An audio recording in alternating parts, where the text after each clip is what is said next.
What's up, guys? Welcome back to A Trucker's Life. I'm Jorge Navarro. If you're new to the channel, welcome to the channel. If you've already been subscribed, welcome back, guys. And man, has it been a crazy last 48 hours. Not because of anything that happened on the road. I finally made it home, and it's not, like I said, not for anything from the road. It's here at home in Texas. We got this once in a lifetime historical snowfall, ice storm, and just everything's like the perfect storm for the worst conditions. And this has actually almost been probably like the third worst weather event that I've ever been in, even with all my over the road times. See my truck. So little catch up with you guys here. The last like I was saying, the last 24 hours we've been without electricity, and we ended up having to go to my parents' house because they had electricity still at their house. They actually live a few miles, about 5 to 6 miles from my house, so we actually went over there and hung out with the family over there with my mom and dad. And then their light went out, but fortunately they have a generator, and we've been able to have the generator, and that's been a lifesaver, really. But like, again, guys, here in Texas, we don't have any well, I'm not gonna say everybody, but a lot of us don't have gas powered stuff, so everything is all electric. And so that means we have no heater. That means nothing to work. So we had this one little small electric heater, and luckily with our generator, we're able to power that one small heater, and we all slept in the living room, and that's how we spent the night. But it was still cold, but you know, it was good enough. It was more than a lot of people had, I'll tell you that much. And I'm definitely not complaining, and we're blessed to that my dad's always been one of those people that have been prepared for everything. And he's always had like all these, like the generator, and he always has all kinds of stuff. And you know, for his saying's always been, one day we're gonna need it. And today was that one day, and we actually did need it. I mean, this was kind of, in a way, it's like a life or death type of situation, just because the how cold it got and stuff. But even then, we could have gotten in our car, of course, outside the garage, could have gotten in our car and turned the heater on, and we would have been okay with that. But yeah, it's been wild. Yesterday I went out and Curious George, I'm always curious out and about, putting myself in harm's way, because that's just who I am. And I left the family at home. I went and got some video of people just slipping and sliding. So I'm gonna show you guys here a couple of clips of that. And I know you guys have seen clips of this stuff all the time, but for like I said, for us here in Texas, this was definitely an event.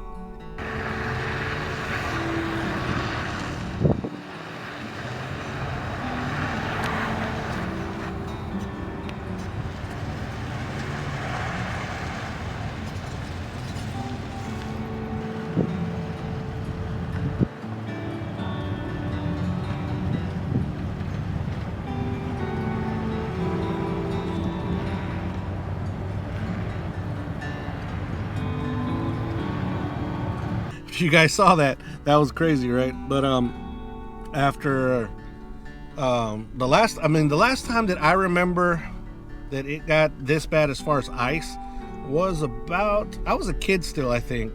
Well, no, we had another ice event. Anybody from Texas down here in Houston, comment down below, let me know exactly when it was. I think it was 3 to 4 years ago that we had a pretty decent ice event, but it didn't stick around this long, and it definitely didn't it wasn't this bad. So I've been lucky that I was home. It's very lucky that I was home, because my dad's sick, and then my mom's not going to drive in these conditions, and then my wife's not going to drive in these conditions. So luckily I was here and was able to move around and go buy stuff and get different things. So that was a blessing that I actually made it home. And I made it, guys, right in front of the storm. Like, I was like literally hours in front of the storm, really. Not even minutes. It was hours. I mean, not even days. It was hours. Even could have been minutes in front of it. And I was very lucky. You guys saw the trip that I took up to Salt Lake and back. And I had no bad weather basically the whole way for a little while. I know in the last video I show you guys as I'm going through Roswell, was it Vaughn, New Mexico, and you guys saw how crucial it got for me there for a little bit. But other than that, made it home safe. And yeah, it's just been crazy. And luckily this SUV is not 4-wheel drive, but it's got a mode called snow mode. And it's been a blessing, guys. It's been a real blessing that actually works. And so it's been good. So as you can kind of see at the GoPro up here, I didn't bring the mount, so I was going to be kind of moving around there. The roads have gotten a lot better. This morning when we came from, our neighbors actually called us and told us that our lights were back, so we ended up coming over here. Dad is, stubborn old guy that don't want to listen. He wants to stay at home, and he didn't want to come with us, so he stayed at home with Mom. Mom wanted to come, but Dad's just like, nope, I'm staying here. It's my house. We're staying at my house. So that's what he did. And it's not like you're gonna make him change his mind. Once you get a certain age, you're set in your ways, and that is what it is. And there is no reason to even try to argue with him. Did I get a little upset? Yes, of course I did, because I wanted him to come with us and stay warm and be a little more comfortable. But I'm not gonna sit there and argue with him either.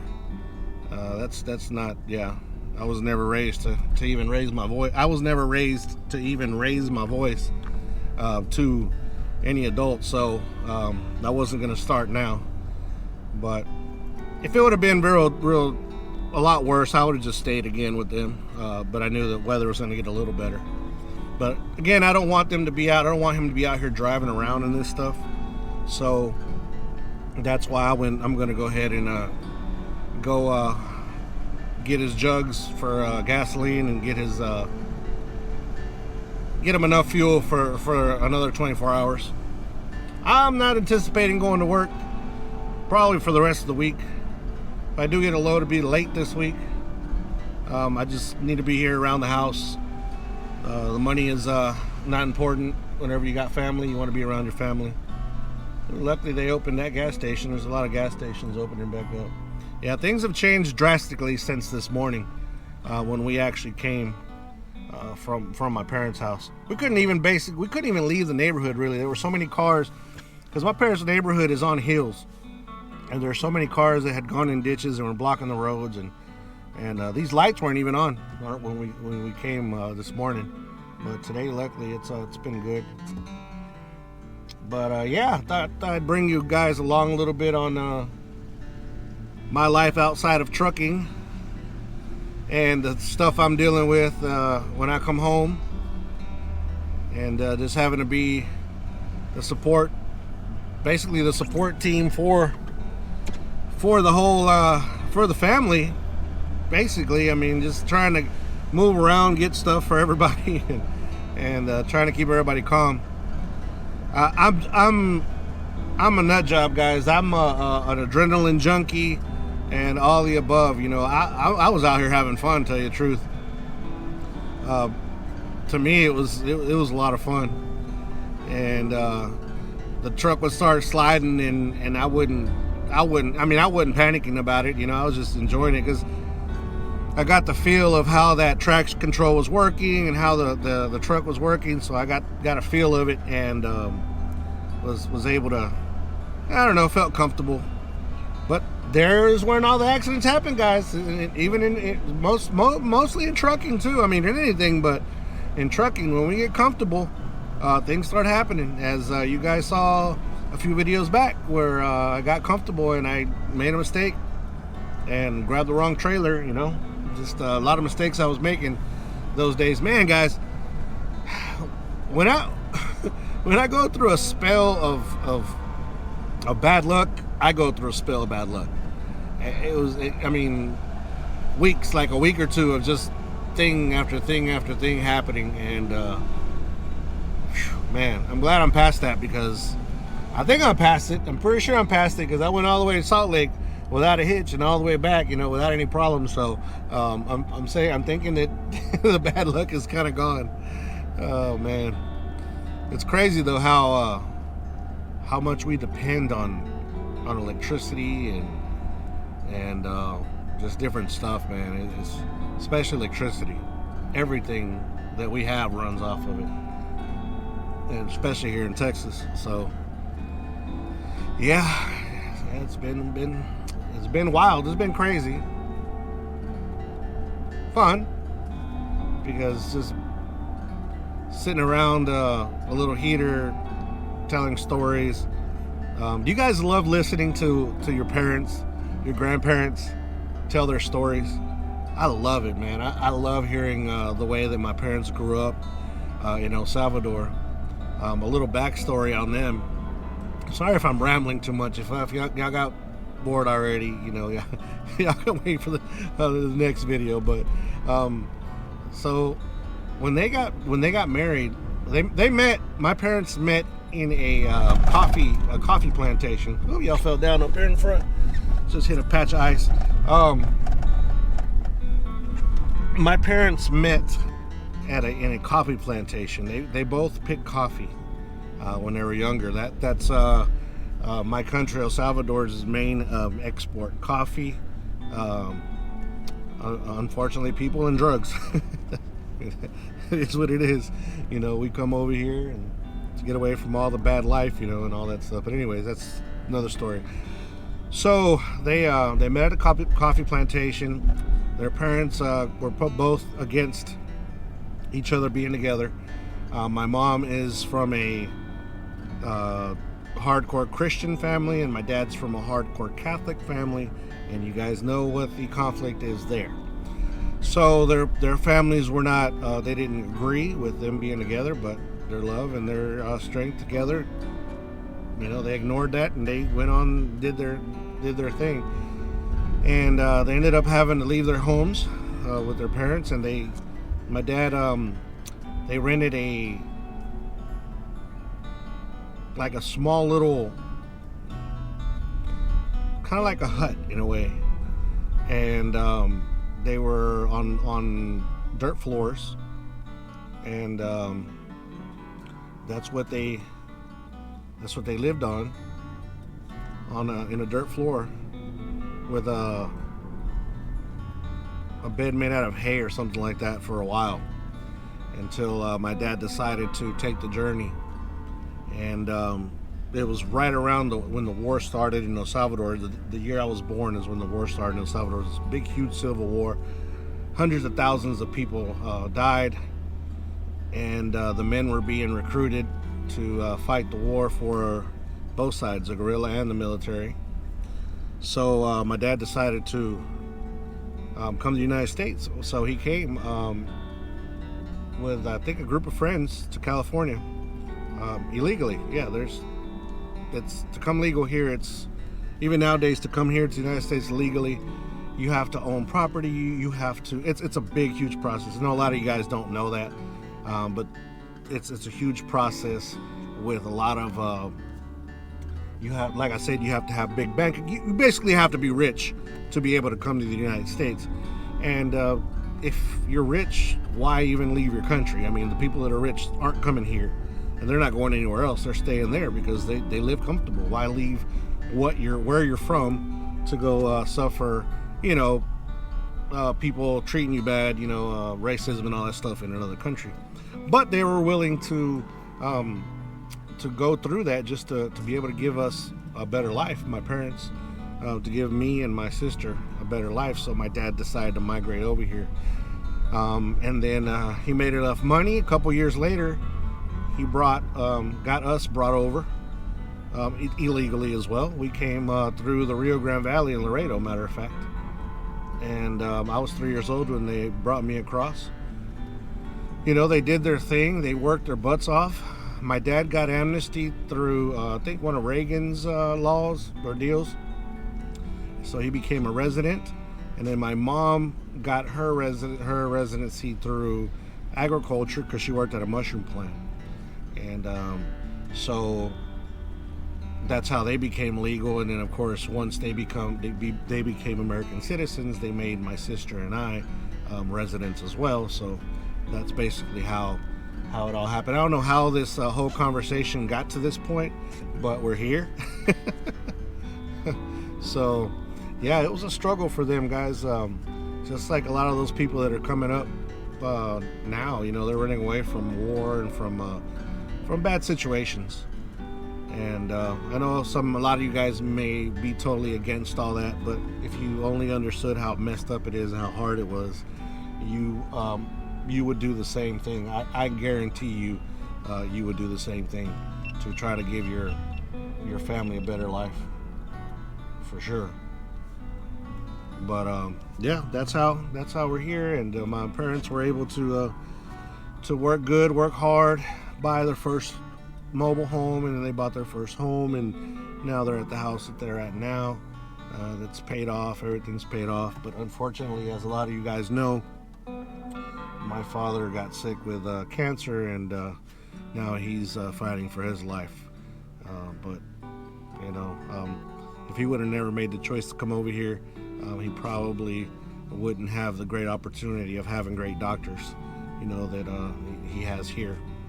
And no, we've never lived off of Medicaid or Medicare or none of that stuff. It was not available to us. I mean, never was available to us, but they were all, my parents have always been them proud people that they don't need help from anybody. They're going to do it themselves. So very proud of them, very proud of what they've accomplished throughout these times. But yeah, so that video y'all saw a little while ago was actually right here in this spot. We're coming up to this light, and of all the cars slipping and sliding, which I guess would be better if you guys could see it, right? Which I don't know what's going on with this camera. Let's see. So this intersection right here is that video that you guys saw. Still a lot of slush on the ground, but it's good enough where people aren't really slipping. And that one truck that you guys kind of saw slid from there, came into this lane and slammed into some cars on that side. So it was it's been eventful, like I said.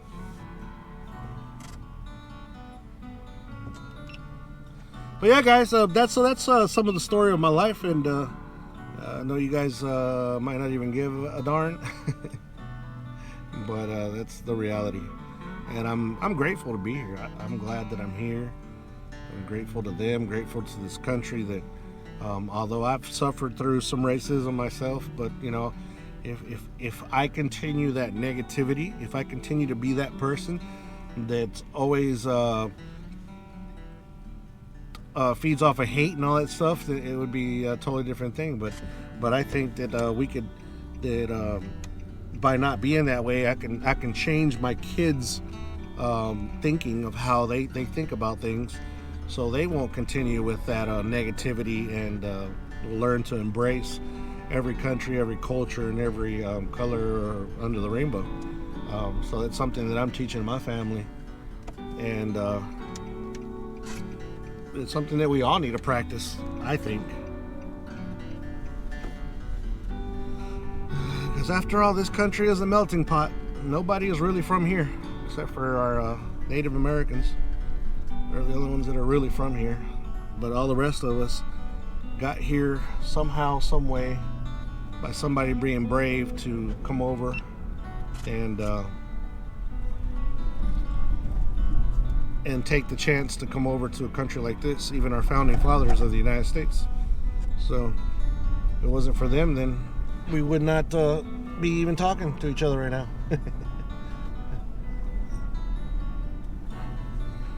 So that's why I don't believe in politics, guys. That's why I don't believe in none of this my president's better than your president, yada yada yada. It's just a bunch of dumb nonsense, and we should all help embrace each other and help. See, guys, this storm right here, although it was a storm, it has brought a lot out of people, like neighbors. Like I haven't, like, there's neighbors that have never talked to me before. There was an old couple that lives right down the road from where we live, and they didn't have any heat or anything, and the gentleman couldn't get his car out of the driveway, his pickup. So I have like that little Coleman, that little stove that I use to cook in my truck. I gave it to them, you know, like, here you go, you know, y'all need to cook something, heat something up, what have you. You can definitely, you know, cook off of it. So I gave that to them, and so they could have something. And like I said, I'd never spoken to them before, just because nobody speaks to each other anymore. My neighbor next door, he's really cool, and then my other neighbors, the ones that I made the video about, they also they weren't around. They just came around today. I also asked prayers, guys, for my neighbor. He's you know, he's not ex-military, never ex-military. He's military, and going through some issues. So prayers for him, please, guys. I don't want to talk anything more about that. That's their private life. That's all I can say is just prayers for him and prayers for the family, that they overcome the issues that he's going through right now. So that too. But yeah, like I was saying, a lot of people that I've never talked to, just we've been talking and helping each other out and pushing each other through. The good things always come out of bad things. I mean, I've always said that over and over again. And so yeah, you'll see right here, it still has a good amount of ice. This little piece right here, I know it's got ice. I can feel it. And so we're almost at my parents' house, guys. Like I said, I'm sorry for rambling so much, and just wanted to say hi to you guys, talk to you guys a little bit of y'all got quite a bit of information from my beginnings and where I came from and all that stuff. Some of you guys already know that I've been here with the channel for a long time, and I know some of you ask me sometimes if I, you know, what president, what this and that I go for. I don't choose anybody. I choose you guys. I choose love, and I choose us, you know, as people, and not any political affiliation of any type. Because right now, no matter if you're a Republican or a Democrat, we were all helping each other. And some of us, some of them have swore to hate, you know, others. And right now, all that went to the side. we're helping each other out. I love it. I love it. Absolutely love it. All right, guys. So I'm about to pull into the neighborhood here. So I'm gonna let you guys go. Hopefully, you guys kind of enjoyed a little bit of my rambling here. If you didn't make it this far, then it is what it is. But if you did make it this far, guys, help a brother out. Hit that thumbs up. If you haven't subscribed, subscribe. Give me a shot. And hit that notification bell so you can get notified of my latest videos. My videos are very diverse. Most of it is trucking, but I do a lot of different stuff too. You know, home stuff and all the above. So, yeah. And like always, guys, don't forget to be kind to one another. Situations like this, help anybody needs help. Anybody contemplating suicide, 1-800-273-8255. Military men and women, thank you so much for your service. And I'm just going to slide down this hill. No, I'm just going to roll down this hill. No, I'm not sliding. Military men and women, thank you so much for your service. Peace. I'm out of here. Stay warm, guys.